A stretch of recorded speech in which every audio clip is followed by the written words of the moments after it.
on the puzzle that has no solution। कभी सोचा है ऐसा कोई रहस्य जो सालों से लोगों को परेशान कर रहा हो, लेकिन आज तक कोई उसका हल न निकाल पाया हो? कुछ पजल्स सिर्फ खेल नहीं होते, वो दिमाग की वो खिड़की खोलते हैं जिससे हम खुद को और इस दुनिया को देखने की कोशिश करते हैं। ऐसे ही एक अनसुलझे पजल का नाम है the puzzle that has no solution.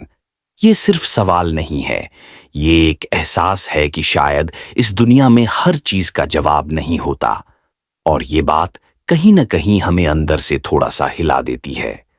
ये पजल कोई सिंपल मैथ क्वेश्चन नहीं है, बल्कि एक ऐसी गुत्थी है जिसे सुलझाने में सबसे बड़े दिमाग भी हार मान चुके हैं।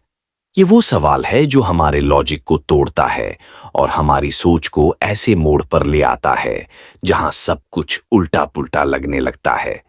कुछ लोग इसे अनसॉल्वेबल एनिग्मा कहते हैं, एक ऐसा रहस्य जिसका कोई एंड नहीं। आप इसे जितना समझने की कोशिश करेंगे, ये उतना ही गहराई में ले जाएगा, जैसे किसी अबिस में गिरते चले जाना जहां नीचे कुछ नहीं है, सिर्फ और सवाल। कभी कभी हम सोचते हैं कि हर सवाल का कोई ना कोई जवाब होता है, लेकिन क्या होगा अगर ऐसा कोई सवाल हो जिसका कोई जवाब पॉसिबल ही नहीं है? ये पजल वही एहसास देता है। ये एक ऐसा मेंटल ट्रैप है जो आपके दिमाग को एंडलेस लूप में डाल देता है। आप बार बार सोचेंगे कि शायद इस बार समझ जाऊंगा, पर हर बार वही कंफ्यूजन वापस आ जाता है। और यही इस पजल की ताकत है, ये आपकी सोच को अपनी कैद में ले लेता है। कुछ लोगों के लिए ये पजल एक मेटाफोर बन जाता है, हमारे जीवन के लिए, हमारे इमोशंस के लिए और उन एक्सपीरियंसेस के लिए जिनका कोई क्लियर मीनिंग नहीं निकलता। हम सभी की जिंदगी में कुछ ऐसे मोमेंट्स आते हैं जो समझ नहीं आते, जो किसी लॉजिक या एक्सप्लेनेशन में फिट नहीं होते। शायद ये पजल उन सभी चीजों का सिंबल है जो अनकही हैं, जो अधूरी हैं, जो सिर्फ महसूस की जा सकती हैं लेकिन एक्सप्लेन नहीं की जा सकती। इस पजल के पीछे एक डर भी छिपा है कि कहीं हम सब एक ऐसे सिमुलेशन में तो नहीं हैं जहां कुछ चीजें इंटेंशनली अनसॉल्वेबल रखी गई हैं, या फिर ये यूनिवर्स खुद ही एक ऐसा पजल है जो कभी सुलझेगा ही नहीं। हर बार जब कोई इस पर रिसर्च करता है, उसे लगता है कि वो आंसर के करीब है, पर आखिर में सब कुछ फिर से जीरो पर लौट आता है। ये एक नेवर एंडिंग सर्कल की तरह है, शुरू होता है पर खत्म नहीं होता। आखिर में ये पजल शायद इसलिए इंपॉर्टेंट है क्योंकि ये हमें सोचने पर मजबूर करता है कि क्या हम सब कुछ जान सकते हैं? क्या हर मिस्ट्री का कोई सॉल्यूशन होता है? या फिर कुछ सवाल ऐसे होते हैं जो सिर्फ इसलिए होते हैं ताकि हम उन्हें पूछ सकें, सुलझा न सकें? और शायद यही इसका सबसे बड़ा जवाब है कि कोई जवाब नहीं है, और उस नो आंसर में ही एक गहरी फिलोसॉफिकल शांति छुपी है। 2. The city built for sleep. सोचिए एक ऐसी सिटी जहां सब कुछ इस तरह डिजाइन किया गया हो कि लोग बेहतर नींद ले सकें। कोई हॉर्न्स नहीं, कोई ब्राइट लाइट्स नहीं, हर चीज काल्म और सॉफ्ट। इस शहर का पूरा इंफ्रास्ट्रक्चर स्लीप फ्रेंडली है। बिल्डिंग्स ऐसे बनाए गए हैं कि बाहर की आवाजें अंदर तक ना आएं। यहाँ के पार्क्स, स्ट्रीट्स और public spaces all designed for piece. ये सिटी एग्जिस्ट करती है और इसे स्लीप साइंस को ध्यान में रखकर बनाया गया है।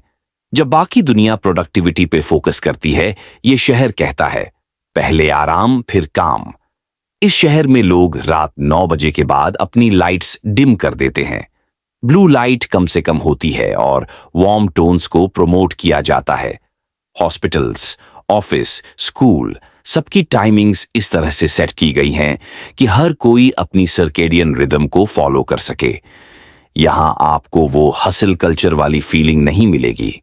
इंस्टेड यहां का मोटो है better rest, better life. Imagine करना ही सूदिंग है ना? पर सोचिए, क्या हम भी अपनी सिटीज को थोड़ा सा ऐसा बना सकते हैं? इस जगह पर नॉइस पॉल्यूशन इतना कम है कि आपको अपनी ही हार्ट बीट सुनाई दे सकती है। पब्लिक ट्रांसपोर्ट भी अल्ट्रा क्वाइट है। कोई लाउड म्यूजिक या एड्स नहीं, सिर्फ सॉफ्ट बैकग्राउंड साउंड्स। यहां के लोग ज्यादा एनर्जेटिक, फोकस्ड और मेंटली हेल्थी होते हैं क्योंकि नींद उनकी प्रायोरिटी है, और स्लीप को एक लग्जरी नहीं, एक नेसेसिटी माना जाता है। जब आप यहां कुछ दिन बिताते हैं तो आपकी बॉडी और माइंड दोनों थैंक यू बोलते हैं। सोचिए, अगर हर शहर ऐसा होता तो शायद एंजाइटी, डिप्रेशन और बर्नआउट जैसे इश्यूज बहुत कम हो जाते। नींद हमारे इमोशंस, मेमोरी और डिसीजन मेकिंग पे डायरेक्टली इम्पैक्ट डालती है, लेकिन हम उसे सबसे आखिरी चीज मानते हैं। ये सिटी एक रिमाइंडर है कि सेल्फ केयर का मतलब सिर्फ स्पा या वेकेशन नहीं, अच्छा सोना भी है। और नींद सिर्फ शारीरिक आराम नहीं देती, बल्कि भावनात्मक रीसेट भी करती है।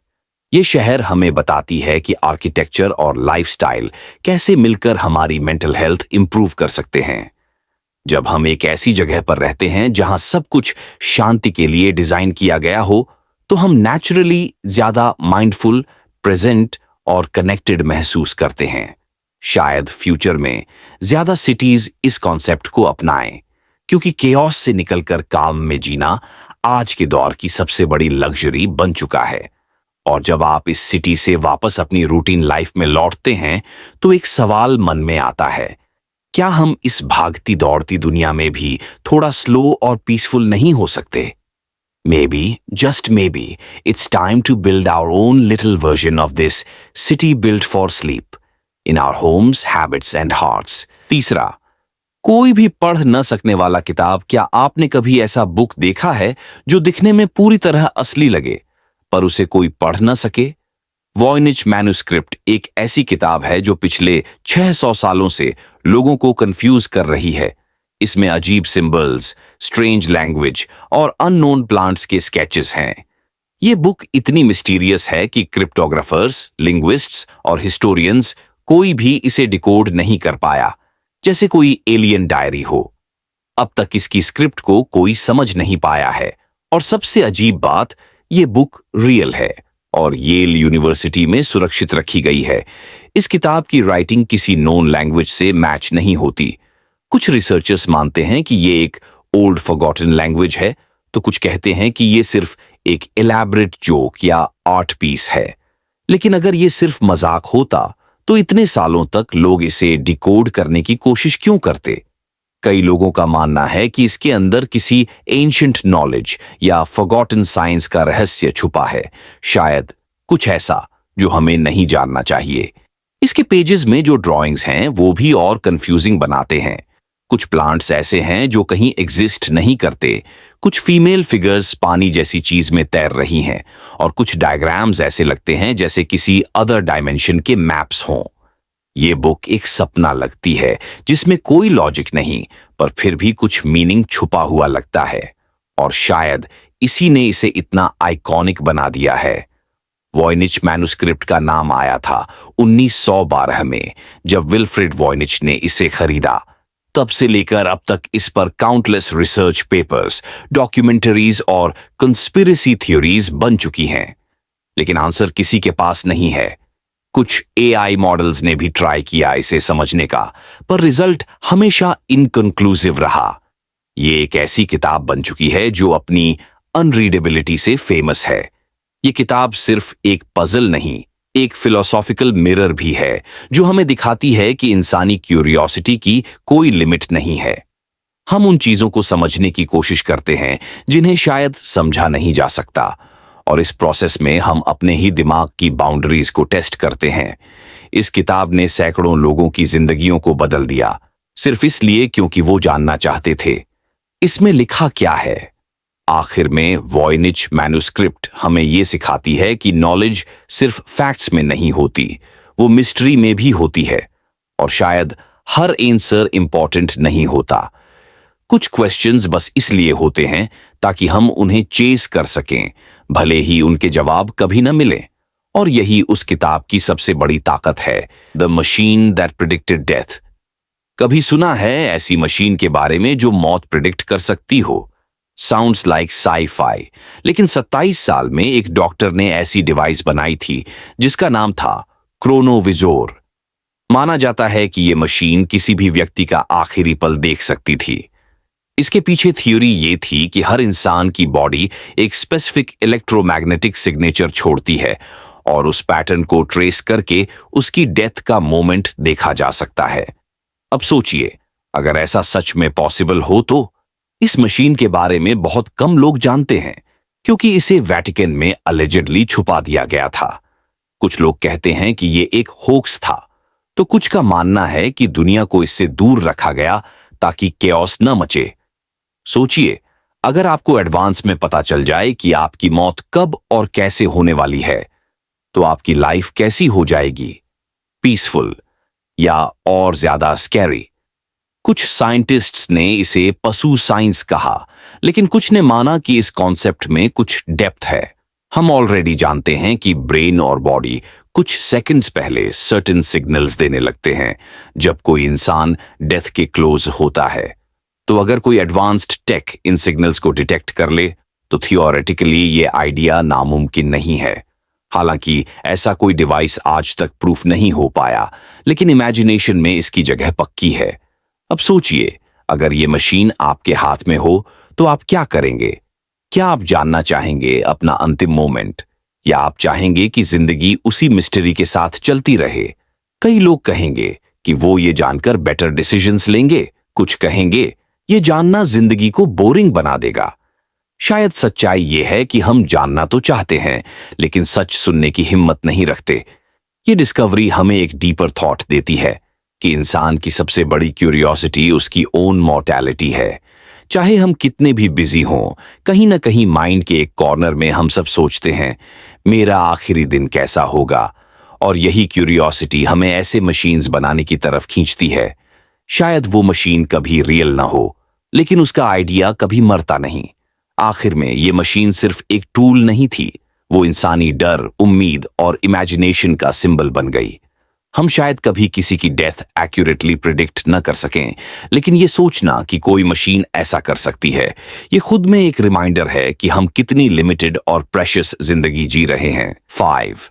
Time dilation isn't theory. आपको लगता है कि टाइम हमेशा सेम स्पीड से चलता है, लेकिन साइंस कुछ और कहती है। टाइम डिलेशन एक ऐसा फिनोमेनॉन है जो बताता है कि टाइम हर जगह एक जैसा नहीं चलता। ये कोई थ्योरी नहीं, रियल एक्सपेरिमेंट्स से प्रूव हो चुका फैक्ट है।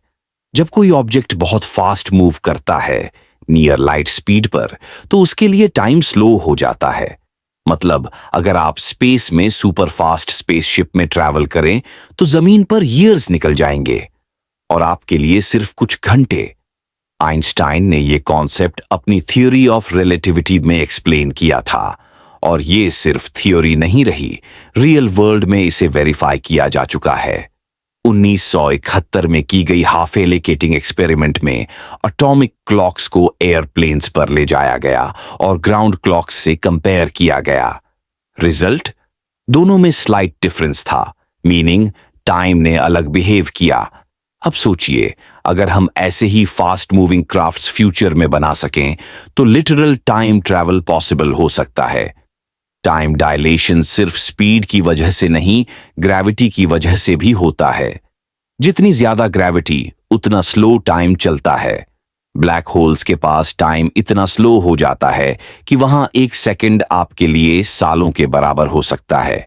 क्रिस्टोफर नोलन की मूवी इंटरस्टेलर में यह कॉन्सेप्ट ब्यूटीफुली दिखाया गया था, जहां एक प्लैनेट पर बिताए गए कुछ मिनट धरती पर कई साल बन गए।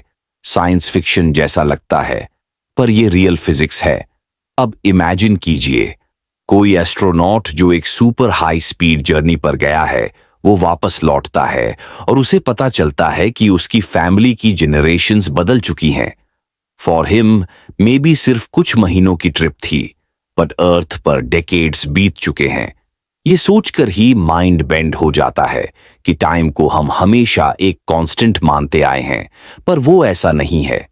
टाइम इज फ्लेक्सिबल, और ये फैक्ट हमारी रियलिटी को हिला देता है। इस कॉन्सेप्ट का सिर्फ थियोरेटिकल यूज नहीं है, रियल लाइफ में भी इसका इम्पैक्ट है। जीपीएस सैटेलाइट्स जो हर रोज हम इस्तेमाल करते हैं नेविगेशन के लिए, उनमें भी टाइम डायलेशन का करेक्शन किया जाता है। सैटेलाइट्स अर्थ के मुकाबले थोड़े फास्टर मूव करते हैं और अलग ग्रेविटेशनल फील्ड में होते हैं, सो उनके क्लॉक्स थोड़ा डिफरेंटली टिक करते हैं। अगर ये करेक्शंस ना किए जाएं, तो जीपीएस सिस्टम इनएक्यूरेट हो जाएगा, यानी हम हर दिन टाइम डायलेशन की करेक्टेड वर्जन के साथ जी रहे हैं। सो नेक्स्ट टाइम जब आप सोचें कि समय तो सबके लिए एक जैसा होता है, तो याद रखिए, साइंस ने प्रूव कर दिया है कि ऐसा नहीं है। टाइम आपकी स्पीड और आपकी लोकेशन से इन्फ्लुएंस होता है। ये आइडिया हमें दिखाता है कि यूनिवर्स कितना वियर्ड और फैसिनेटिंग है। टाइम डायलेशन कोई इमेजिनेशन नहीं, ये हमारी फिजिकल रियलिटी है जो शायद फ्यूचर में इंसानों को लिटरल टाइम ट्रैवलर्स बना दे। कितना क्रेजी है ना सोचना कि टाइम को समझना खुद अपनी जिंदगी को समझने जैसा है। 6. The code in your brain that's not yours. आपका दिमाग, क्या वो पूरी तरह से आपका है? सुनने में अजीब लगेगा, लेकिन जो पैटर्न्स, रिएक्शंस और बिहेवियर्स आप फॉलो करते हो वो सारे आपके अपने नहीं हैं। बचपन से लेकर आज तक आपने हजारों चीजें ऑब्जर्व की हैं और बिना जाने वो सब आपके ब्रेन के अंदर स्टोर होती चली गईं। ये इंफॉर्मेशन, ये codes society, culture, parents, school और इवन रैंडम एड्स से आई होती हैं। और आप सोचते हो कि आपकी हर सोच आपकी खुद की है, लेकिन सच कुछ और है। साइकोलॉजिस्ट कहते हैं कि ह्यूमन ब्रेन एक स्पंज की तरह होता है। जो भी आप डेली लाइफ में सुनते, देखते और महसूस करते हो वो सबकॉन्शियस लेवल पर स्टोर होता रहता है। तो जब आप कोई डिसीजन लेते हो या किसी चीज पर रिएक्ट करते हो सकता है वो आपकी एक्चुअल चॉइस ना हो, बल्कि किसी पुराने कोडेड इन्फ्लुएंस का रिजल्ट हो।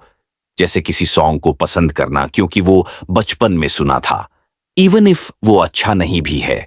अब सोचिए, अगर आपका ब्रेन इतना इन्फ्लुएंस्ड है बाहरी चीजों से, तो क्या कोई भी थॉट या इमोशन पूरी तरह ओरिजिनल हो सकता है? क्या आपके अंदर चल रही थिंकिंग आपको डिफाइन करती है या सिर्फ रिफ्लेक्ट करती है उस एनवायरनमेंट को जिसमें आप पले बढ़े? यह आइडिया थोड़ा अनसेटलिंग है कि आप जैसा सोचते हैं वैसे इसलिए सोचते हैं क्योंकि किसी और ने वो पैटर्न आपके दिमाग में इम्प्लांट कर दिया। सोशल मीडिया और इंटरनेट ने इस कोडिंग प्रोसेस को और इंटेंस बना दिया है। आपको जो दिखाया जाता है, जो ट्रेंड किया जाता है, वो आपके बिलीफ्स और प्रेफरेंसेस को साइलेंटली शेप कर रहा है। एल्गोरिदम्स डिसाइड करते हैं कि आप क्या देखें और वही रिपीट होने लगता है आपकी सोच में। धीरे धीरे आप वही बन जाते हैं जो आपने देखा, ना कि वो जो आप एक्चुअली हैं या बनना चाहते हैं। इस कॉन्सेप्ट का मतलब ये नहीं कि आपकी आइडेंटिटी फेक है, लेकिन ये जरूर दिखाता है कि सेल्फ अवेयरनेस कितनी जरूरी है। अगर आप जान सकें कि कौन सी सोच आपकी खुद की है और कौन सी डाली गई है बाहर से, तो आप खुद को बेहतर समझ सकते हैं। माइंड को एक तरह से रीप्रोग्राम किया जा सकता है, लेकिन उसके लिए पहले ये एक्सेप्ट करना होगा कि उसमें पहले से जो कोड है वो सब आपका अपना नहीं है। तो अगली बार जब आप कोई इंपल्सिव थॉट सोचें, कोई रिएक्शन दें या कोई स्ट्रांग ओपिनियन होल्ड करें, 1 सेकंड रुकिए और सोचिए, क्या ये सच में आपकी सोच है या किसी और की पुरानी कहानी का हिस्सा? 7. You are only partially conscious. क्या आपने कभी सोचा है कि आप पूरे समय पूरी तरह से जागरूक होते हैं? मोस्ट पीपल बिलीव कि वो जो कुछ भी सोच रहे हैं वो सब उनके कंट्रोल में है, बट न्यूरोसाइंस कहता है आप सिर्फ पार्शली कॉन्शियस होते हैं। यानी जो आप महसूस कर रहे हैं, सोच रहे हैं या डिसाइड कर रहे हैं, उसका बड़ा हिस्सा आपके सबकॉन्शियस से कंट्रोल हो रहा होता है। आपने शायद खुद को कई बार ऑटो पायलट मोड में पाया होगा, वो उसी का प्रूफ है। जब आप रोज का रूटीन करते हो, जैसे नहाना, खाना, रास्ता तय करना, तो ज्यादातर एक्शंस बिना सोचे ही होते हैं। आपका दिमाग उन पैटर्न्स को मेमोराइज कर चुका होता है और वो सब बैकग्राउंड में रन होता रहता है। अब सोचिए, अगर आपकी लाइफ के इतने बड़े डिसीजंस भी ऐसे सबकॉन्शियस से इन्फ्लुएंस हो रहे हों, तो क्या आप सच में अपने थॉट्स को कंट्रोल कर रहे हैं? ब्रेन रिसर्चर्स मानते हैं कि हम हर वक्त हजारों चीजें प्रोसेस कर रहे होते हैं, पर सिर्फ कुछ ही हमारे कॉन्शियसनेस तक पहुंचती हैं, बाकी सब अननोटिस्ड ही रह जाती हैं। लेकिन उनका असर आपके मूड, व्यवहार और प्रतिभाओं पर पड़ता है। तो जब आपको किसी से इंस्टेंट डिसलाइक होता है या कोई चीज बिना रीजन अच्छी लगती है, वो सब हिडन मेंटल प्रोसेसेस का रिजल्ट हो सकता है। आपका सबकॉन्शियस आपको प्रोटेक्ट भी करता है, पास्ट ट्रॉमा, फियर और गिल्ट को दबाकर, लेकिन साथ ही वो आपको इन्फ्लुएंस भी करता है अपनी लिमिट्स और पैटर्न्स से बाउंड करके। जब तक आप अवेयर नहीं होंगे कि आप सिर्फ पार्शियली कॉन्शियस हैं, तब तक आप उसी इनविजिबल ऑटो पायलट पर चलते रहेंगे। मेडिटेशन और डीप रिफ्लेक्शन के जरिए आप थोड़ा थोड़ा करके अपने सबकॉन्शियस तक पहुंच सकते हैं, लेकिन ये जर्नी आसान नहीं होती। खुद को पूरी तरह समझ पाना ऑलमोस्ट इम्पॉसिबल है, लेकिन कोशिश जरूर की जा सकती है। और अवेयरनेस ही पहला स्टेप है रियल कॉन्शियसनेस की तरफ। तो अब जब आप कहें मुझे पता है मैं क्या कर रहा हूं, तो पॉज कीजिए और सोचिए, क्या वाकई पता है या बस माइंड का इल्यूजन है कंट्रोल का। 8 the clock that outlived civilisations. एक ऐसी घड़ी जो सिविलाइजेशंस के उगने और मिटने से भी ज्यादा देर तक टिकती रही। Sounds mythical but it's real. The Antikythera mechanism एक एंशिएंट ग्रीक डिवाइस है जो करीब 2000 साल पुराना है और इतना एडवांस्ड था कि साइंटिस्ट्स को लगा ये फेक है। इस घड़ी ने टाइम और स्पेस दोनों को डिकोड करने की कोशिश की थी, सोलर और लूनर इक्लिप्स तक प्रिडिक्ट कर लेती थी। जब ये डिवाइस एक शिपरेक में मिला तो रिसर्चर्स स्टन्ड रह गए। ब्रॉन्ज गियर्स, कॉम्प्लेक्स कैलिब्रेशन और एस्ट्रोनॉमिकल प्रिसिजन, सब कुछ ऐसा था जो उस ईरा के लिए इम्पॉसिबल माना जाता था। पर फिर भी ये सच था। कोई तो सिविलाइजेशन ऐसी थी जो हमारी सोच से कहीं आगे थी। इस डिवाइस का असली मिस्ट्री सिर्फ इसकी इंजीनियरिंग नहीं, इसका खो जाना भी है। ये सेंचुरीज तक दुनिया से गायब रहा और इसकी नॉलेज भी। सोचिए, अगर ये टेक्नोलॉजी प्रिजर्व हुई होती तो आज का वर्ल्ड कैसा होता? क्या हम स्पेस एज पहले एंटर कर चुके होते? ये क्लॉक सिर्फ टाइम बताने का डिवाइस नहीं था, ये उस समय का इंटरनेट था, साइंस का एनसाइक्लोपीडिया था। उस टाइम में जब बाकी दुनिया स्टार्स को सिर्फ देखती थी, ये मशीन उनके मूवमेंट्स कैलकुलेट कर रही थी। द एंटीकाइथरा मैकेनिज्म हमें याद दिलाता है कि हिस्ट्री लाइनियरली प्रोग्रेस नहीं करती। कभी कभी हम पीछे भी जाते हैं, नॉलेज खो जाती है और फिर उसे वापस खोजा जाता है सेंचुरीज बाद। शायद आज भी हम कुछ ऐसी चीजें भूल चुके हैं जो फ्यूचर में फिर से डिस्कवर होंगी। सो नेक्स्ट टाइम जब आप कोई डिजिटल क्लॉक देखें तो याद रखिए, टाइम को मापना हमेशा से एक ऑब्सेशन रहा है, पर टाइम को समझना वो आज भी मिस्ट्री है। 9 the colour that changed empires. क्या एक रंग किसी साम्राज्य को बदल सकता है?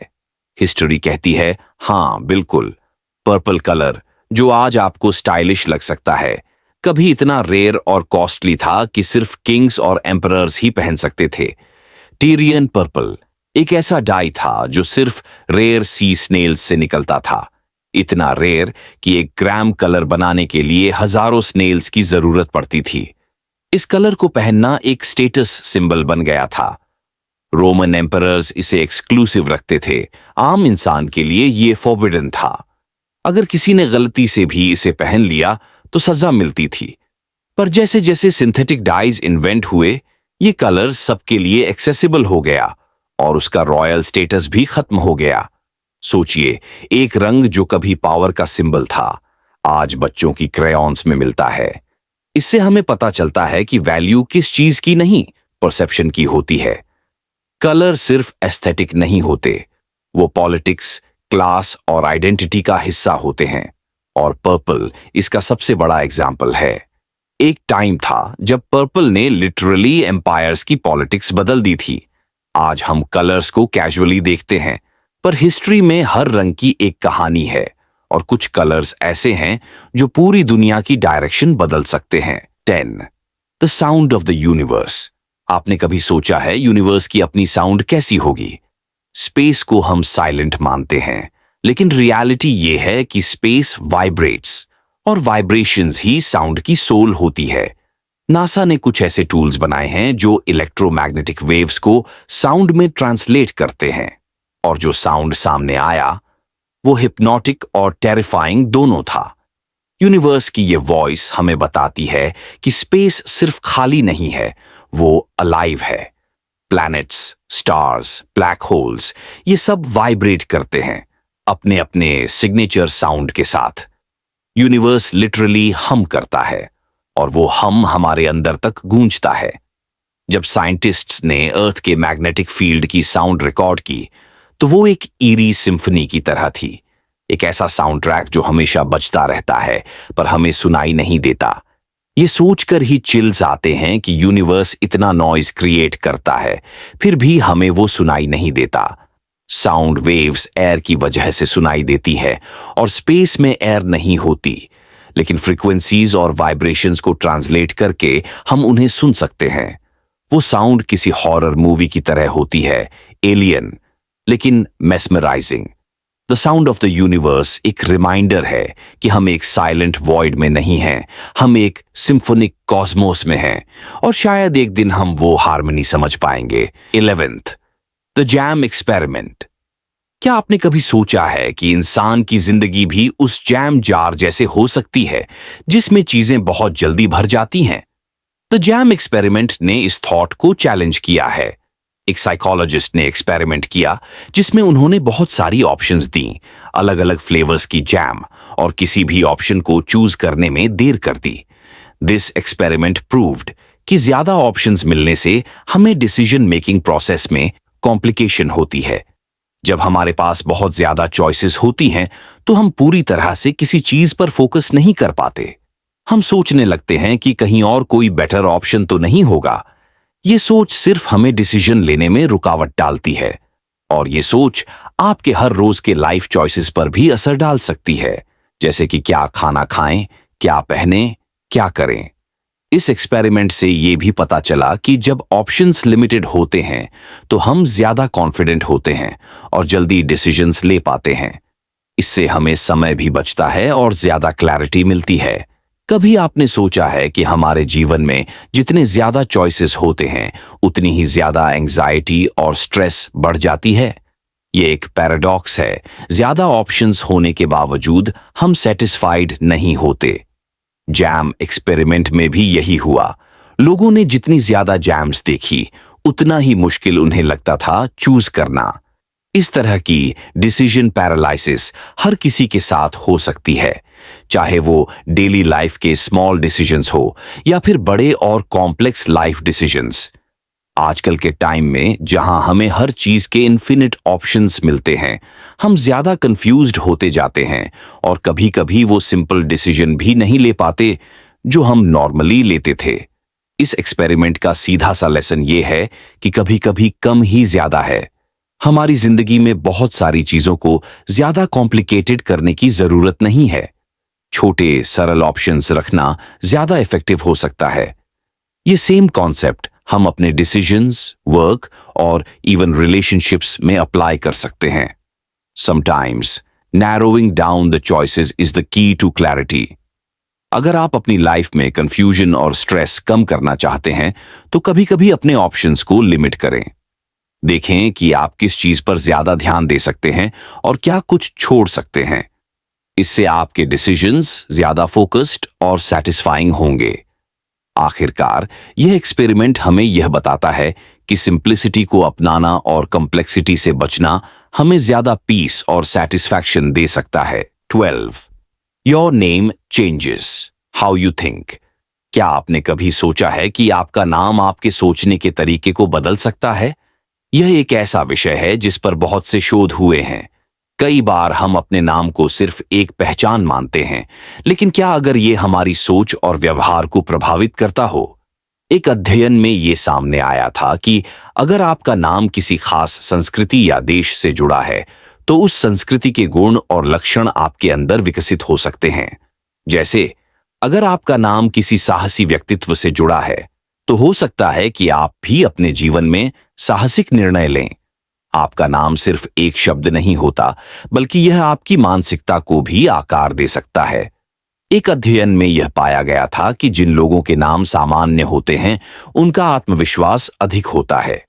वहीं जिनके नाम में कोई विशेष या जटिलता होती है उनके लिए अपनी पहचान बनाना थोड़ा मुश्किल हो सकता है। आपका नाम सिर्फ आपके आसपास के लोगों के लिए नहीं, बल्कि आपके खुद के लिए भी एक सीरियस इन्फ्लुएंस हो सकता है। यह एक दिलचस्प विचार है कि हम अपने नाम के जरिए अपनी व्यक्तिगत पहचान बनाते हैं। क्या होगा अगर यह नाम खुद हमें प्रभावित करता हो? उदाहरण के तौर पर, अगर किसी का नाम होप है तो हो सकता है कि वह व्यक्ति अपने जीवन में ज्यादा आशावादी और सकारात्मक दृष्टिकोण अपनाता हो। वैसे ही फियरलेस नाम वाला इंसान शायद किसी भी मुश्किल से डरने की बजाय उसे चुनौती के रूप में लेता हो। तो क्या नाम का असर सच में हमारे जीवन पर होता है? नाम का मानसिक प्रभाव सिर्फ व्यक्तिगत जीवन पर ही नहीं, बल्कि हमारे प्रोफेशनल जीवन पर भी पड़ता है। अगर आप ऐसा नाम रखते हैं जो पहले से ही किसी महान व्यक्ति से जुड़ा हो, तो यह आपके आत्मविश्वास को बढ़ा सकता है। क्या आप जानते हैं कि कुछ लोग अपने बच्चों के नाम ऐसे रखते हैं ताकि उनका नाम पहले से ही किसी प्रेरक व्यक्ति से जुड़ा हो, ताकि बच्चे उसी तरह के गुणों से भरे हों? ये एक तरीका हो सकता है जिससे हम अपने बच्चों को सकारात्मक दिशा में प्रशिक्षित कर सकते हैं। कुछ शोध बताते हैं कि एक व्यक्ति का नाम उसकी सफलता की संभावनाओं को भी प्रभावित कर सकता है। स्मार्ट या बुद्धिमान जैसे नामों से जुड़ी मानसिकता रखने वाले लोग कुछ हद तक अपने आप को ज्यादा सक्षम महसूस करते हैं। वहीं अगर आपका नाम कुछ साधारण है तो आप स्वाभाविक रूप से खुद को कम महत्व दे सकते हैं।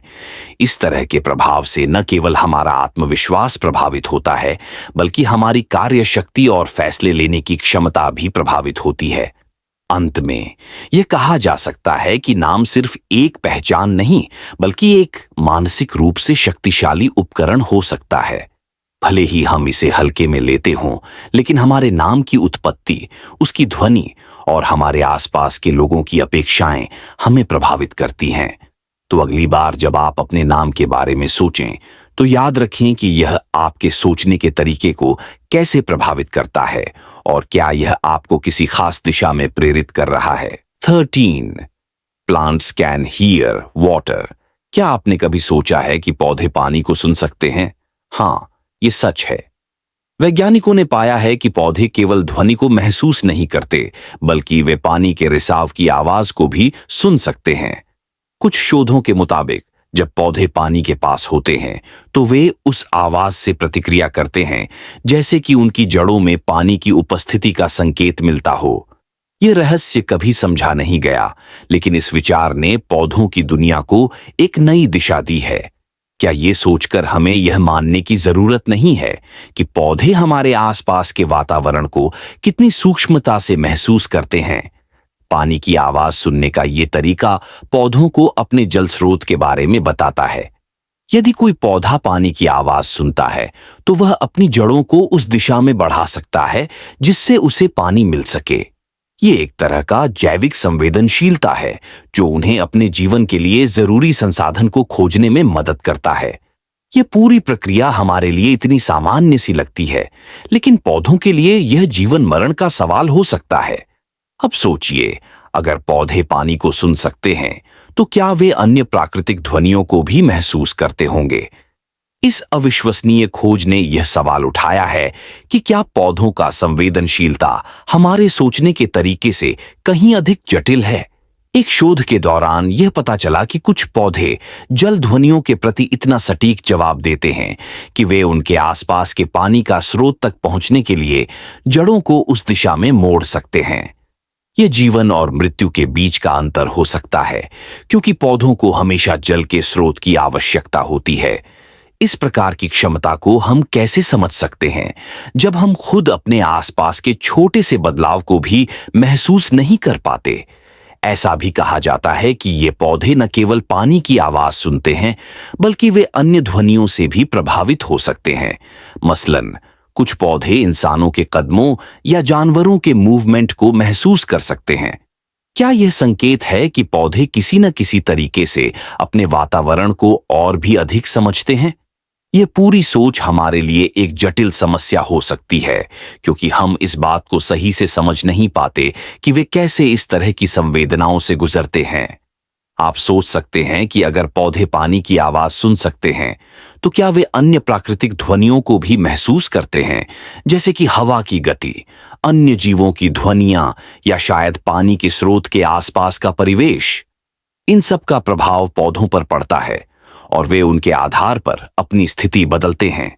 यह एक तरह का अनजाना विज्ञान है जो बहुत कुछ जानने की कोशिश कर रहा है। पौधे सिर्फ खड़े नहीं होते, बल्कि वे अपने वातावरण से जुड़े होते हैं, जैसे हम भी अपने आसपास के वातावरण से प्रभावित होते हैं। इससे हम यह समझ सकते हैं कि हमारे आसपास की दुनिया कितनी जटिल और गहरी है। पौधों का यह सुनना हमें यह याद दिलाता है कि हमें हमेशा अपने पर्यावरण के प्रति सजग रहना चाहिए। यदि पौधे इस हद तक अपने वातावरण को महसूस कर सकते हैं, तो हमें भी अपने आसपास के छोटे से छोटे संकेतों को समझने की कोशिश करनी चाहिए। क्या आप सोच सकते हैं कि अगले बार जब आप पौधों के पास जाएं तो क्या वे सच में आपको सुन सकते हैं? 14. The sound that can break your mind. क्या आपने कभी सोचा है कि आवाज किसी इंसान के दिमाग को तोड़ सकती है? हाँ, यह सच है। कुछ ध्वनियां इतनी तीव्र और विचलित करने वाली हो सकती हैं कि वे मानसिक स्थिति को प्रभावित कर सकती हैं।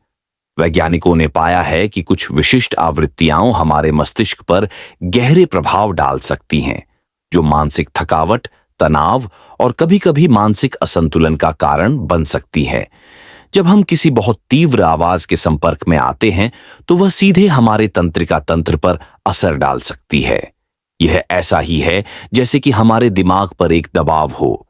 दूसरी ओर कुछ ऐसे ध्वनि तरंगे हैं जिन्हें सुनकर हमारी स्थिति बदल सकती है, जैसे कि इंफ्रासाउंड।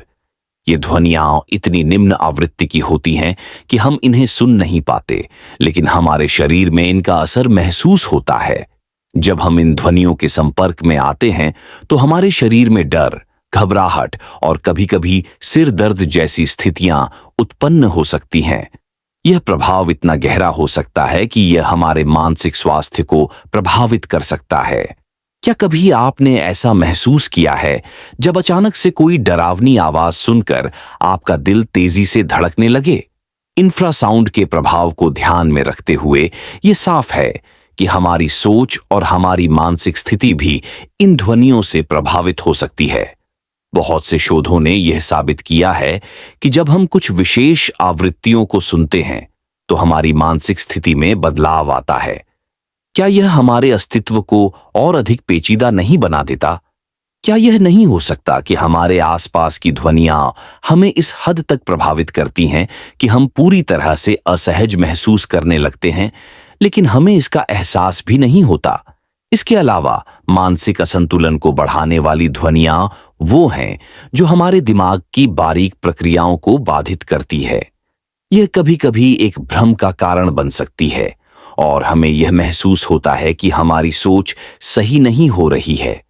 यहां तक कि जो साधारण ध्वनियां हमें दिन प्रतिदिन सुनने को मिलती हैं, वो भी अगर अत्यधिक हो जाएं, तो हमारी मानसिक स्थिति को बदल सकती है। यह पूरी तरह से एक अजीब और असमझा हुआ प्रभाव है, लेकिन यह वास्तविक है और इसका असर हमारे दिमाग पर पड़ सकता है। क्या आपने कभी सोचा है कि हमारे आसपास की सभी ध्वनियां हमारे मानसिक स्वास्थ्य को प्रभावित करती है? यह कोई सोचने की बात नहीं है, बल्कि यह हमारी मानसिक स्थिति के बारे में सचमुच की जानकारी देती है।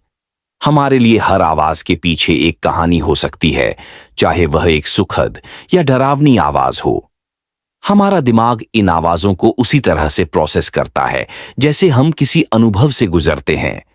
इन ध्वनियों का हमें सही से समझने की जरूरत है ताकि हम मानसिक रूप से स्वस्थ रह सकें। आखिरकार यह साबित हो चुका है कि ध्वनि को नजरअंदाज नहीं किया जा सकता।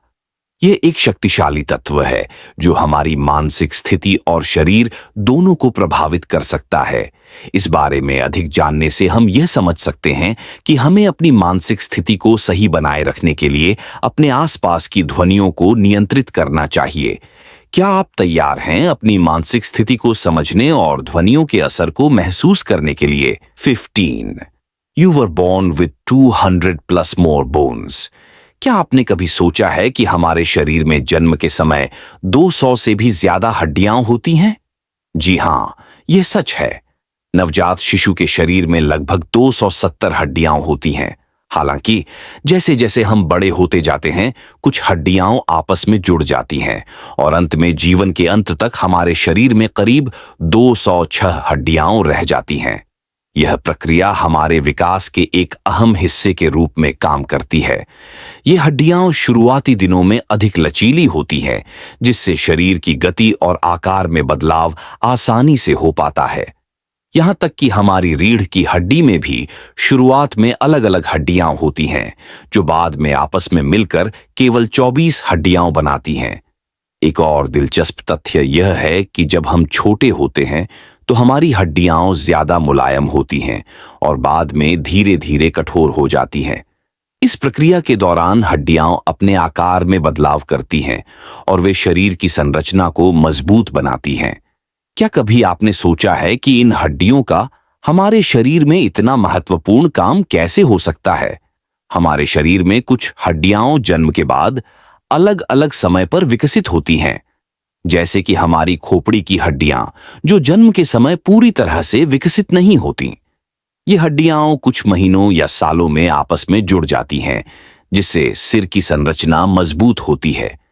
इस प्रक्रिया का उद्देश्य शरीर को सुरक्षा देना और शरीर के अंगों को ठीक से विकसित होने का समय देना है।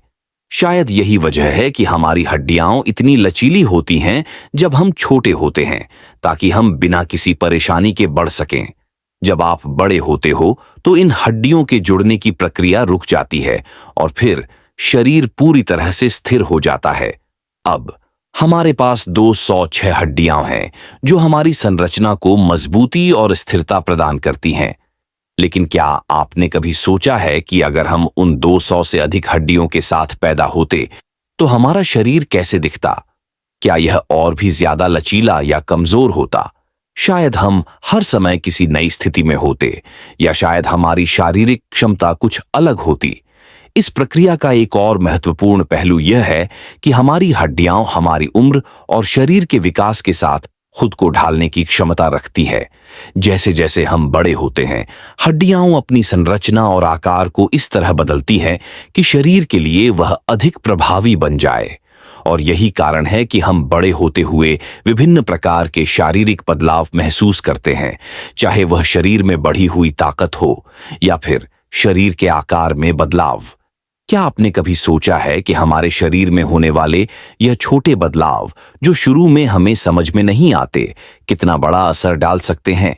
इन हड्डियों के जुड़ने, विकसित होने और धीरे धीरे मजबूत होने की प्रक्रिया न सिर्फ हमारे शरीर को आकार देती है, बल्कि यह हमारे शारीरिक जीवन के हर पहलू को प्रभावित करती है। हड्डियां केवल शारीरिक संरचना का हिस्सा नहीं है, बल्कि ये हमारे अस्तित्व की भी अहम कड़ी है। 16. The tragedy of the silent genius. कभी आपने सुना है उस व्यक्ति के बारे में जो अपनी पूरी जिंदगी चुपचाप जीता है, लेकिन अंदर से वो एक अद्भुत प्रतिभा रखता है? यह कहानी उन जीनियस की है जो दुनिया को अपनी क्षमता से बदल सकते थे, लेकिन उनकी आवाज कभी नहीं सुनी गई। ये लोग समाज से बाहर चुपचाप जीते हैं क्योंकि या तो उन्हें समझा नहीं जाता या फिर वे अपनी असली पहचान छुपाए रहते हैं। ये तथ्य हमें यह समझने में मदद करता है कि किसी भी व्यक्ति की चुप्पी उसके अंदर की महानता को नहीं छुपा सकती। ऐसे लोग अक्सर अपनी सोच, अपने विचार और अपनी रचनात्मकता से समाज को नई दिशा दे सकते थे, लेकिन कई बार ये जीनियस अपने आप में ही खो जाते हैं और बाहरी दुनिया से कट जाते हैं। अगर किसी को समझने वाला ना हो तो वो अपने विचारों को जाहिर नहीं कर पाता।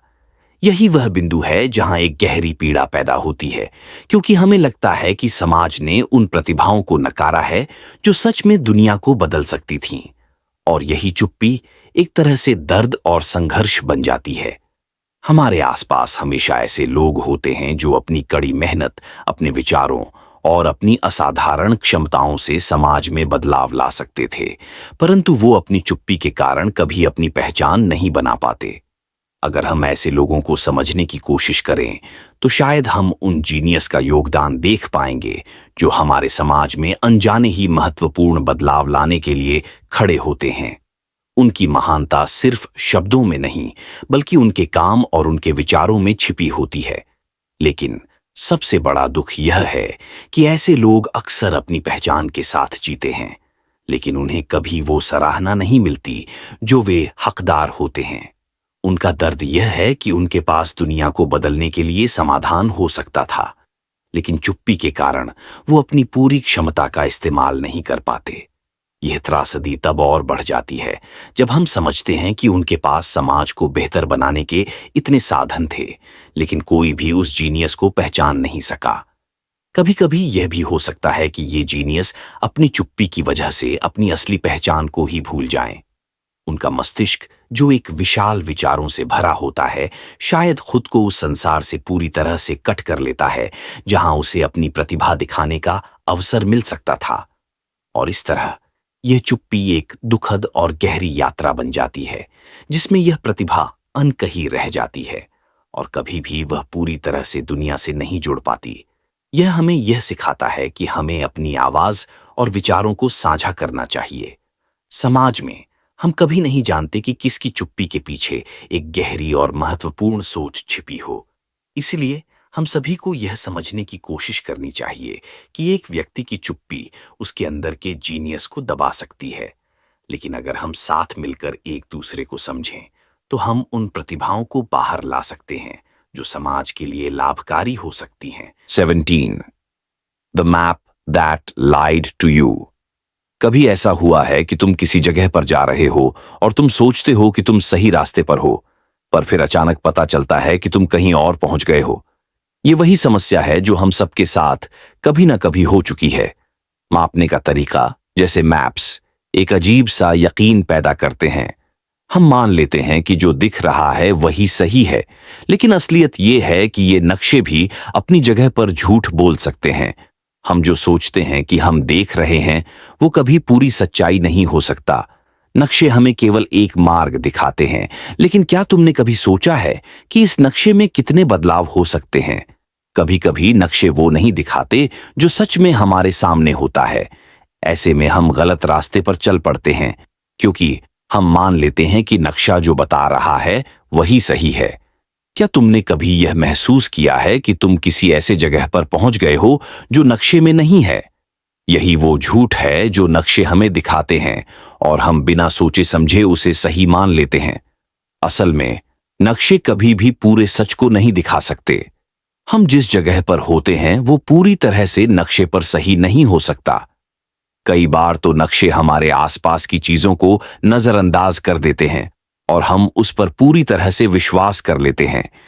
ये हमें ये सोचने पर मजबूर करता है कि क्या हम खुद अपनी राह नहीं चुन सकते। नक्शे हमें एक दिशा दिखाते हैं, लेकिन क्या वो हमें हमारी सही मंजिल तक ले जाते हैं? इसलिए हमें यह समझने की जरूरत है कि नक्शा एक मार्गदर्शक हो सकता है, पर वह हमारी पूरी यात्रा को परिभाषित नहीं कर सकता। कभी कभी असल रास्ता वो होता है जिसे हम खुद चुनते हैं, न कि वो जो हमें दिखाया जाता है।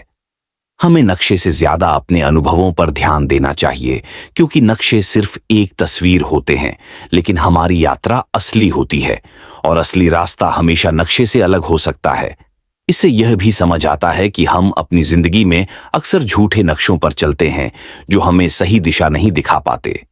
हम सिर्फ दिखाए गए रास्ते पर चलते हैं और इस भ्रम में रहते हैं कि हम सही दिशा में हैं, पर असल में यह रास्ता हमेशा सही नहीं होता। हमें खुद अपने नक्शे को तैयार करना होता है, जो सिर्फ हमारी जिंदगी और हमारे अनुभवों पर आधारित हो। तभी हम अपनी मंजिल तक पहुंच सकते हैं। इसलिए अगली बार जब तुम नक्शे पर भरोसा करो तो यह याद रखो कि वो सिर्फ एक दिशा दिखाता है। असली रास्ता तो तुम्हारे खुद के अनुभव और निर्णयों में है। और फिर तुम पाएंगे कि कई बार वो नक्शा जो तुम्हें दिखाया गया था बिल्कुल झूठा हो सकता है। अपनी राह खुद चुनो, क्योंकि असल सच्चाई उस नक्शे से कहीं ज्यादा बड़ी है जो हमें दिखाया जाता है। 18. The memory you never made. क्या कभी ऐसा हुआ है कि किसी खास पल को याद करने की कोशिश की हो, पर तुम्हें कुछ भी याद ना आता हो? जैसे तुम्हारे दिमाग में वो यादें होने चाहिए थीं, लेकिन वो गायब हो गईं, और फिर तुम सोचते हो कि क्या ये पल कभी हुआ ही था। कुछ ऐसी ही समस्या हमारे दिमाग में होती है, जिसमें हमें लगता है कि हम किसी पल को जी चुके हैं, लेकिन उसकी कोई यादें हमारे पास नहीं होती। क्या ये हो सकता है कि वो पल कभी हुआ ही ना हो, या फिर हमारी यादें ही हमारी सच्चाई को धोखा दे रही हैं? कभी सोचो, क्या हो अगर तुम किसी पल को जी चुके हो, लेकिन तुम उसे याद नहीं कर पा रहे? हो सकता है कि उस पल में कुछ ऐसा था जो तुमने महसूस किया, लेकिन तुम उसे पकड़ नहीं पाए। ये एक दिलचस्प सवाल है, क्योंकि हमारी यादें ही हमारे अनुभवों को बनाती हैं। अगर कोई अनुभव तुम्हारी यादों में नहीं है, तो क्या उस अनुभव का कोई अस्तित्व है? अगर तुमने कुछ महसूस किया था लेकिन तुम उसे याद नहीं कर पा रहे हो, तो क्या वो अनुभव वाकई हुआ था? हम अक्सर अपनी यादों पर पूरी तरह से विश्वास करते हैं, पर क्या तुमने कभी सोचा है कि हमारे दिमाग में जो कुछ भी है वो पूरी तरह से सच नहीं हो सकता? यादें कभी भी पूरी नहीं होती, वे अक्सर धुंधली और अधूरी होती हैं। हम जितनी बार किसी घटना को याद करते हैं, वो उतनी ही और बदलती जाती है। ऐसा लगता है जैसे हमारी यादें हमें अपने आप से दूर करती जा रही हैं। क्या यह हो सकता है कि हम खुद अपनी यादों को भूल रहे हैं? इसी तरह कई बार हम किसी ऐसे पल के बारे में सोचते हैं जिसे हम चाहते थे कि हम याद करें, लेकिन वो यादें कभी नहीं बन पाती। हो सकता है कि हम उन पलों को खुद ही अपने दिमाग से मिटा रहे हैं। क्या तुमने कभी महसूस किया है कि तुम्हारे पास वो यादें नहीं हैं जिन्हें तुम अब तक जी चुके हो? तो क्या इस बात का मतलब है कि वे यादें कभी थीं ही नहीं, या फिर उन्होंने हमारे दिमाग में अपना स्थान खो दिया? यादें सिर्फ हमारे दिमाग की बनाई हुई चीजें हैं। अगर किसी घटना को हम नहीं याद करते, तो क्या वह घटना सच में हुई थी? हो सकता है कि हम किसी चीज को महसूस करते हैं, लेकिन उसे हम अपने दिमाग में दर्ज नहीं कर पाते। ये एक दिलचस्प सवाल है, क्योंकि हमारी असलियत हमारे दिमाग की उपज होती है, और जब हम किसी याद को न बना पाते, तो क्या उसका कोई मतलब होता है? कभी कभी हमें यह मानना पड़ता है कि हमारे दिमाग में जो कुछ भी है वो पूरी सच्चाई नहीं है। हमारी यादें, हमारे अनुभव और हमारी असलियत, ये सब किसी एक पल के बाद बदल सकता है। इसलिए अगर तुम किसी पल को याद नहीं कर पा रहे हो, तो क्या वो पल कभी हुआ था? क्या तुम किसी घटना को पूरी तरह से याद कर पा रहे हो, या फिर तुम अपने दिमाग में एक नई सच्चाई बना रहे हो? शायद यह वही सवाल है जो हम सबको कभी न कभी खुद से पूछना पड़ता है। 19. When time froze for 13 seconds. क्या कभी ऐसा महसूस हुआ है कि किसी पल में समय जैसे रुक सा गया हो, सब कुछ स्लो मोशन में चल रहा हो, और तुम सिर्फ उस एक क्षण में खो गए हो? कुछ अजीब सा होता है जब तुम अचानक खुद को किसी एक पल में फंसा हुआ महसूस करते हो, और उस पल में समय का कोई मतलब नहीं होता। जैसे तुम उस घड़ी की टिक टिक नहीं सुन सकते और ना ही किसी और चीज का ध्यान कर पा रहे हो। ये वही पल हो सकता है जब तुम्हारा दिमाग किसी पल को पकड़ने की कोशिश करता है और समय जैसे ठहर जाता है। इससे पहले कि हम समझ पाएं टाइम में कोई गड़बड़ी हो सकती है, हमें कभी कभी ऐसा एहसास होता है कि 1 सेकंड की भी देरी हो तो बहुत कुछ बदल सकता था। अब सोचो, अगर अचानक से तुम्हें ये लगे कि तुम किसी पल में खो गए हो और वो पल पूरी तरह से रुक गया हो, तो क्या होगा? क्या तुम्हारे पास उस पल को जीने का मौका है, या फिर वो वक्त बस फंसा हुआ है? यह सवाल बहुत गहरे होते हैं, क्योंकि टाइम हमारे इर्द गिर्द घूमता है, लेकिन क्या होगा जब वो रुक जाए? वैज्ञानिकों ने कभी सोचा है कि क्या टाइम रियल में रुक सकता है? 13 सेकंड तक टाइम का रुकना क्या सच में मुमकिन है? कुछ थ्योरीज के अनुसार टाइम तब रुक सकता है जब हमारी चेतना उस पल में पूरी तरह से डूब जाती है, जैसे तुम उस पल को पूरी तरह से महसूस कर रहे हो और तुम्हारी पूरी बॉडी उस पल में है। इस स्थिति में तुम्हारी सेंसरी जानकारी इतना तेज काम करने लगती है कि वह हर चीज को स्लो और स्टेबल बना देती है। यह कुछ ऐसा ही हो सकता है जैसे तुम्हारी जिंदगी की कोई बड़ी घटना, जैसे कार एक्सीडेंट या कोई बड़ा हादसा तुम्हारे सामने आ जाए और तुम बस देख रहे हो। तुम समझ नहीं पाते कि क्या हो रहा है, लेकिन उस पल का हर एक हिस्सा इतनी तेजी से डिटेल्स में होता है कि तुम उसे पूरी तरह से महसूस कर पाते हो। उस समय तुम्हारी मानसिक स्थिति इतनी फोकस्ड होती है कि हर एक सेकंड लंबा लगने लगता है और तुम महसूस करते हो कि टाइम रुक चुका है। अब सोचो, अगर टाइम 13 सेकंड तक रुक जाए, तो क्या हमारे दिमाग में और हमारे शरीर में कुछ बदल जाएगा? क्या हम उस पल को महसूस कर पाएंगे, या फिर हम बस उसमें फंसे रहेंगे? क्या यह उस पल का पावरफुल एहसास है जिसे हम सिर्फ समझ नहीं पाते? कभी सोचो, अगर वो 13 सेकंड हमारे जीवन का सबसे बड़ा पल हो, तो क्या हम उसे जी पाएंगे, या हम बस उसके बारे में सोचते रहेंगे? ये सवाल भी उठता है कि क्या हमारे जीवन के कुछ पल सिर्फ हमारी सोच का हिस्सा होते हैं, और क्या वो सच में टाइम की प्रक्रिया का हिस्सा होते हैं? क्या समय सच में उतना मापने योग्य है जितना हम सोचते हैं?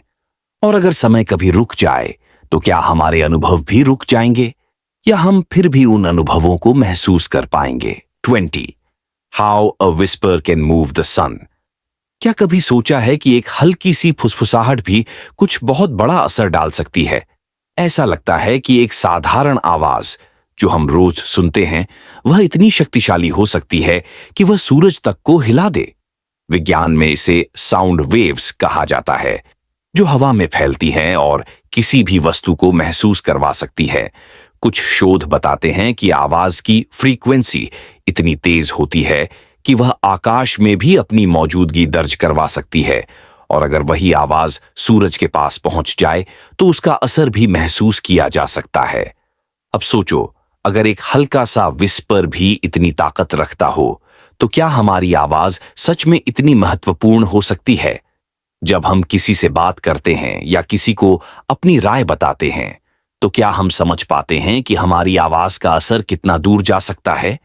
ये विचार कुछ ऐसा है कि हमारे शब्दों के पीछे छिपी ऊर्जा कहीं ना कहीं इस पूरे ब्रह्मांड में अपना रास्ता ढूंढती है, और ये बहुत गहरी बात है।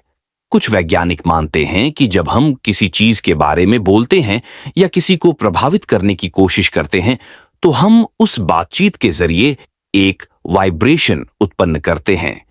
ये वाइब्रेशन या एनर्जी वेव्स हर दिशा में फैल सकती है।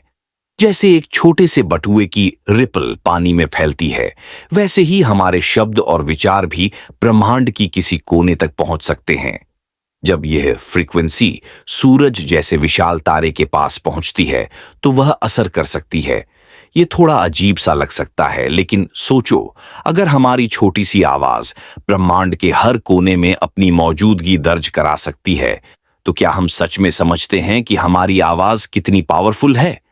यह एक याद दिलाने वाली बात है कि हमें अपनी बातों का और अपनी आवाज का कितना ध्यान रखना चाहिए, क्योंकि कोई भी साधारण चीज कभी भी बड़े बदलाव की शुरुआत बन सकती है। अब यह समझने की बात है कि हमारी आवाज का असर सिर्फ सूरज तक क्यों होता है और हम तक क्या? क्या यह सिर्फ हमारे आसपास के वातावरण तक सीमित है या फिर यह कहीं और भी जा सकता है? क्या हमारी आवाज से कोई गहरे बदलाव हो सकते हैं जो हम देख नहीं पाते? शायद यही है ब्रह्मांड का रहस्य।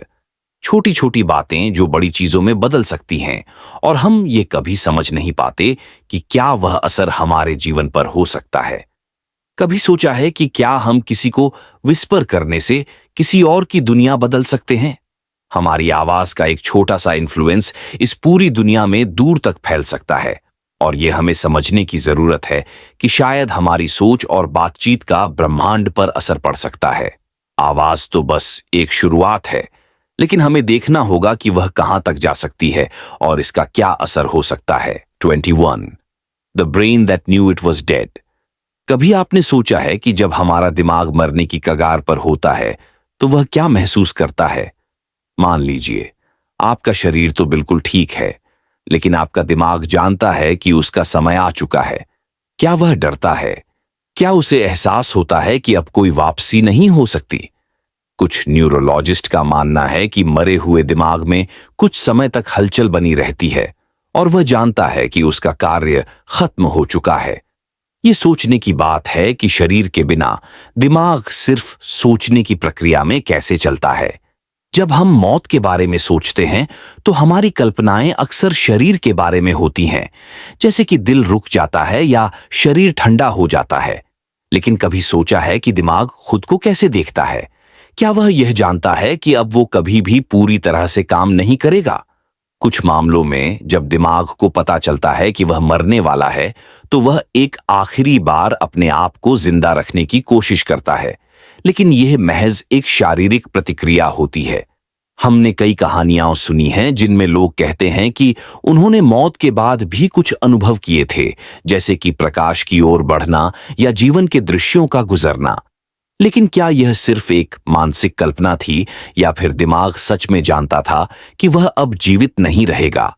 इस सवाल का कोई निश्चित जवाब नहीं है, लेकिन यह निश्चित है कि जब दिमाग को मृत्यु का एहसास होता है तो कुछ गहरे और विचित्र घटनाएं घटती हैं। यह एक अजीब सा विचार है कि जिस दिमाग पर हम हमेशा भरोसा करते हैं, वह खुद को मरने के बारे में कैसे सोचता है। अगर वह जानता है कि वह मरने वाला है, तो क्या उसका अनुभव हमारे अनुभव से अलग होगा? क्या हम उस अवस्था को समझ सकते हैं? शायद हमारे दिमाग की यह क्षमता हमारी समझ से परे है। यह हमें यह भी सोचने पर मजबूर करता है कि आखिरकार क्या हम सच में अपने अस्तित्व को महसूस कर पाते हैं, या हम सिर्फ एक लंबी यात्रा पर हैं जो कभी खत्म नहीं होती। दिमाग का मरने के बाद का यह अनुभव बहुत गहरा है। क्या वह यह जानता है कि वह कभी वापस नहीं आएगा? यह सवाल शायद हमें अपनी मृत्यु के बाद के अनुभव को समझने में मदद नहीं कर सकता, लेकिन यह निश्चित रूप से हमें यह सोचने पर मजबूर करता है कि हमारी चेतना और अस्तित्व कैसे काम करते हैं। शायद हमारी समझ की सीमाएं हमें सही तरीके से जवाब नहीं दे सकती, लेकिन यह सवाल हमें जीवन और मृत्यु के बारे में फिर से सोचने का मौका देता है। कभी कभी हमें यह महसूस होता है कि जीवन और मृत्यु के बीच का अंतर बहुत छोटा होता है। हमारे दिमाग में वह क्षमता है कि वह हमें मृत्यु के अनुभव से पहले ही कुछ संकेत दे सके। क्या यह सच है? यह सवाल हमारी सोच को और भी गहरा करता है और हमें यह समझने का मौका देता है कि मृत्यु की सीमा कहीं न कहीं हमारे मानसिक अनुभव में ही छिपी हो सकती है। 22. The color that wasn't always there. क्या आपने कभी सोचा है कि जिस रंग को हम आज देखते हैं, वह हमेशा हमारे सामने था? अगर हम यह कहें कि एक वक्त था जब वह रंग मौजूद नहीं था, तो क्या आप यकीन करेंगे? दरअसल कई वैज्ञानिक मानते हैं कि कुछ रंग, जैसे कि ब्लू, नीला, मानव आंखों के लिए एक नई खोज थे। पहले जब मानव सभ्यता की शुरुआत हुई थी, तो हमारी आंखें नीले रंग को अलग से पहचान नहीं पाती थीं। ये उस समय के वातावरण और रंगों की तरह था, जहां नीला रंग बस एक मिश्रित रंग था जिसे लोग समझ नहीं पाते थे। अगर आप इतिहास की किताबें पढ़ें तो पाएंगे कि प्राचीन सभ्यताओं में नीले रंग का कोई खास उल्लेख नहीं मिलता। इसका मतलब यह नहीं था कि नीला रंग नहीं था, बल्कि यह था कि उसे देखने और समझने की क्षमता इंसानों में नहीं थी। ये रंग सिर्फ प्रकृति के हिस्से के रूप में मौजूद थे, लेकिन इनका कोई नाम या पहचान नहीं थी। यह एक दिलचस्प सवाल है कि अगर हमारे पास वह रंग नहीं था, तो क्या हमारी मानसिकता और समझ उतनी ही सीमित रहती? जैसे जैसे विज्ञान और कला का विकास हुआ, इंसान ने रंगों को समझने और उनकी पहचान करने की प्रक्रिया को विकसित किया। नीला रंग सिर्फ एक प्राकृतिक तत्व के रूप में था, लेकिन धीरे धीरे जब हमारी आंखों की संरचना और हमारी सोच बदलने लगी, तब हमें यह रंग स्पष्ट रूप से दिखाई देने लगा। यह हमें यह सोचने पर मजबूर करता है कि क्या हम वह सब कुछ देख सकते हैं जो वास्तव में हमारे आसपास है, या क्या हमारी आंखें और हमारी समझ सिर्फ कुछ ही रंगों तक सीमित हैं। यह सोचने वाली बात है कि हम रंगों को किस तरह महसूस करते हैं। क्या हमारे द्वारा देखे गए रंग असल में वही हैं जो प्रकृति ने दिए हैं, या हमारी सोच और तजुर्बे ने उनमें कुछ बदलाव किया है? इस प्रकार यह सवाल उठता है कि क्या हमारी आंखों के जरिए हम दुनिया को सही तरीके से देख पा रहे हैं, या फिर हमारे पास केवल एक सीमित दृष्टिकोण है जो हमें असली रंगों का अनुभव करने से रोकता है। अगर हम इस पर गहराई से सोचें, तो यह सवाल हमारे अस्तित्व के बारे में एक बड़ा मुद्दा खड़ा करता है।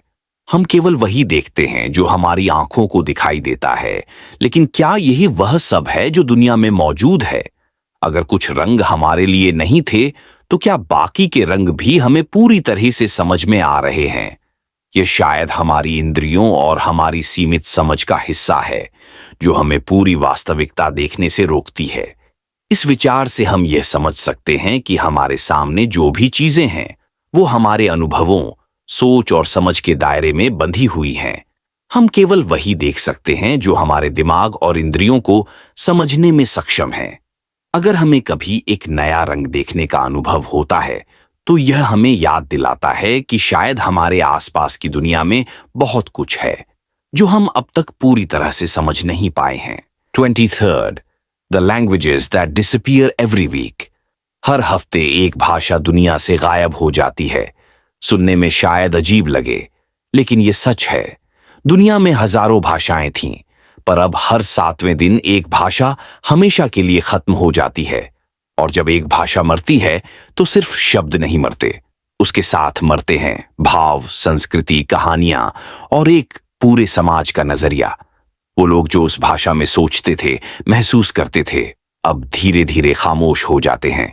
उनके बच्चों को शायद वो भाषा सिखाई भी ना जाए, क्योंकि अब वो जरूरी नहीं लगती। कभी सोचा है कि भाषा क्यों इतनी जरूरी है? क्योंकि भाषा सिर्फ बातचीत का तरीका नहीं, बल्कि सोचने का एक तरीका होती है। हर भाषा अपने साथ एक अलग वर्ल्ड व्यू लेकर आती है। कुछ भाषाओं में ऐसे शब्द होते हैं जिनका मतलब किसी और भाषा में नहीं होता। जैसे किसी जंगल में रहने वाले समुदाय की भाषा में पेड़ों के 50 अलग अलग नाम हो सकते हैं, जो हमें सिर्फ पेड़ लगते हैं। उनके लिए वो पेड़ सिर्फ लकड़ी नहीं, एक जीवंत साथी हैं जिनसे वो जीते हैं। जब एक भाषा खत्म होती है तो वो लोग भी थोड़ा खो जाते हैं जो उस भाषा को बोलते थे। ये धीरे धीरे होता है। पहले वो भाषा सिर्फ घर तक सीमित हो जाती है, फिर सिर्फ बुजुर्ग बोलते हैं, और फिर एक दिन ऐसा आता है जब वो आखिरी इंसान भी चला जाता है जो उस भाषा को जानता था। बस वहीं एक पूरी दुनिया खत्म हो जाती है और हमें पता भी नहीं चलता, क्योंकि हम उस भाषा को जानते ही नहीं थे। इस तेजी से बदलती दुनिया में जहां लोग एक दूसरे से जुड़ रहे हैं, वहां एक तरह की सामूहिक भाषा बन रही है, जैसे इंग्लिश या हिंदी। लेकिन इसका यह मतलब नहीं कि बाकी भाषाएं फालतू हैं। वो अपने आप में खजाना है, जिनमें कई अनकही बातें छुपी होती हैं। कोई लोकगीत, कोई टोटका, कोई प्राचीन ज्ञान जो सिर्फ उस भाषा में था, अब हमेशा के लिए खो गया है। यूनेस्को की रिपोर्ट के मुताबिक आने वाले कुछ दशकों में सैकड़ों भाषाएं गायब हो जाएंगी। कुछ तो अब बस रिकॉर्डिंग्स में बची हैं। सोचिए, कोई बच्चा जो उस भाषा को सीखना चाहता है, उसे कोई सिखाने वाला नहीं मिलेगा। और जब भाषा नहीं बचेगी तो संस्कृति भी धीरे धीरे धुंधली हो जाएगी। जैसे फोटो एल्बम के पुराने पन्ने, जिनके चेहरों के नाम अब किसी को याद नहीं। तो अगली बार जब आप किसी अजनबी भाषा को सुने तो सोचिए, हो सकता है वो भाषा भी कभी गायब हो जाए। शायद उस इंसान से बात करना, उसकी दुनिया को समझना सिर्फ एक छोटा सा ट्राई ही सही, लेकिन उस भाषा को बचाने की एक कोशिश हो। क्योंकि जब हम भाषा को बचाते हैं तो हम इंसानियत का एक हिस्सा बचाते हैं, वो हिस्सा जो बोलता नहीं लेकिन बहुत कुछ कहता है।